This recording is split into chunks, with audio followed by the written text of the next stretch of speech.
की दृष्टिपात करते हैं बड़ी खबर के साथ। पश्चिम बंगाल से बड़ी खबर सामने आ रही है, जहां ममता बनर्जी ने बीजेपी पर हमला बोला है। ये बंगाल है, यूपी नहीं। ममता बनर्जी ने कहा, एसआईआर के नाम पर डराया जा रहा है, यहां आपकी हुकूमत नहीं चलेगी।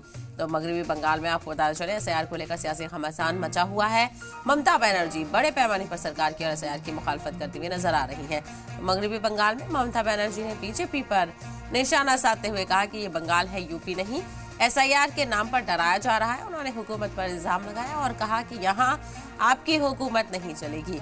यानी लड़काती हुई ममता बनर्जी नजर आई और एसआईआर के खिलाफ बढ़ चढ़कर मुखालफत करती हुई ममता बनर्जी लगातार नजर आ रही हैं और उन्होंने सरकार की तनकीद भी की। उन्होंने कहा कि ये यूपी नहीं है, यहाँ आपकी हुकूमत नहीं चलेगी और ये मगरबी बंगाल है।